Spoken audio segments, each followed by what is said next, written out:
حضرت ابو بکر صدیق کون کون کون جانتے ہیں کون ہے؟ حضرت ابو بکر صدیق خلیفہ بلا فصل، پہلے خلیفہ۔ اور حضرت ابو بکر صدیق وہ ہے کہ حضور نے فرمایا کہ دنیا میں کسی کا احسان باقی نہیں ہے مجھ پر، لیکن ابو بکر وہ ہے نے جو خدمت کی ہے اس بنیاد پر میرے آقا نے ارشاد فرمایا کہ ساری احسان لوگوں کے میں نے چکا دیے، لیکن صدیق کا احسان قیامت میں چکایا جائے گا۔ صدیق اکبر کی شان یہ ہے۔ حضرت ابو بکر صدیق سے ان کے بیٹے نے کہا، اے میرے والد محترم، ایک جنگ کے موقع پر جب حضرت ابو بکر صدیق کے بیٹے ایمان نہیں لائے تھے، کافر تھے، اپنے والد محترم سے کہتے ہیں ایمان لانے کے بعد کہ ابا جان ایک دن آپ میری تلوار کے نیچے آئے تھے، میں کافروں کی طرف سے لڑ رہا تھا اور آپ نبی کی طرف سے لڑ رہے تھے، آپ میری تلوار کے نیچے آئے، میں نے دیکھا میرا باپ ہے، میں نے جانے دیا، میں دوسری طرف چلا گیا، میں نے آپ کو باپ سمجھ کر قتل نہیں کیا۔ حضرت ابو بکر صدیق کو جلال آتا ہے۔ حضرت ابو بکر صدیق ارشاد فرماتے ہیں کہ قسم خدا کی اگر میری تلوار کے نیچے تو آ جاتا تو میں تجھے اپنا بیٹا سمجھ کر نہ چھوڑتا، بلکہ دشمنان نبی سمجھ کر میں تیری گردن اڑا دیتا۔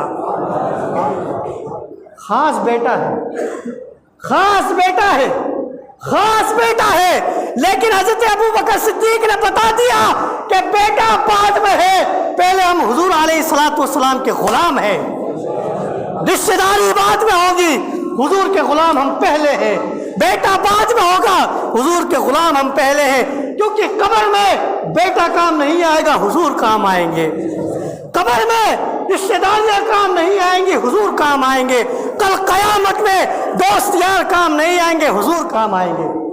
تو آج جو دنیا میں رہ کر تمہیں ورگلا رہے ہیں، تمہیں حضور کی محبت سے دور کر رہے ہیں، اولیاء اکرام کے مزارات پر جانے کو شرک اور بدعت کہہ رہے ہیں، ان لوگوں سے ہوشیار ہو جاؤ۔ ہاں میں اس بات کو کلیئر کٹ کر دیتا ہوں، جو بھی خرافات مزار پر ہو رہے ہیں، جو غلط ہو رہے ہیں، ہم اس کی تائید نہیں کرتے۔ میں پہلے بھی کہہ چکا ہوں، پھر کہتا ہوں، مزار پر جانے کا ادب سن لیجئے۔ مزار پر آپ جائیں، اس لیے جائیں کہ یہ اللہ والا ہے، اس نے پوری زندگی اللہ کے لیے گزاری ہے، یہ اللہ سے محبت کرتا تھا، ہم اللہ کے لیے اس سے محبت کرتے ہیں، اس نیت سے وہاں جائے۔ اس کی بارگاہ میں جانے کے بعد قرآن مجید کی تلاوت کرے، اللہ کی بارگاہ میں اس کے وسیلے سے دعا کرے، نہ وہاں پر جا کر سجدہ کرے، نہ وہاں پر جا کر کوئی چادریں چڑھائیں، کیونکہ چادریں اتنی چڑھائی جا چکی ہے کہ ان چادروں کا کوئی فائدہ نہیں ہے۔ بہرحال نہ کوئی سجدہ کرے، نہ وہاں پر جا کر کوئی رکوع تک جھکے، نہ ان مزاروں کو کوئی چومے، نہ ان کے آگے صاحب ایسے کوئی معاملات کرے کہ جس کی بنیاد پر شریعت کی تلوار ان کے اوپر چل جائے، ایسے کوئی معاملات نہ کرے، بلکہ حکم یہ ہے، اعلیٰ حضرت نے فرمایا قبر سے 4 ہاتھ دور کھڑے ہو جاؤ، 4 ہاتھ دور کھڑے ہو جاؤ، وہاں پر جا کر فاتحہ خوانی کرو جو قرآن مجید میں سے آتا ہے، وہ پڑھنے کے بعد اللہ کی بارگاہ میں پیش کرو اور اس اللہ والے کے وسیلے سے دعا کرو، اللہ تمہاری دعا قبول فرمائے گا۔ اب جو وہاں پر جا کر سجدے کرتے ہیں، ناجائز و حرام ہے۔ کیا ہے وہ؟ بالکل ناجائز و حرام ہے۔ ہم اہل سنت اس بات کا بالکل رد کرتے ہیں، کھلے طور پر یہ اعلان کرتے ہیں۔ آپ کو میں یقین سے کہہ سکتا ہوں، کسی بھی عالم کو، کسی بھی مفتی کو، کسی بھی امام کو آپ نے کسی مزار پر سجدہ کرتے نہیں دیکھا ہوگا۔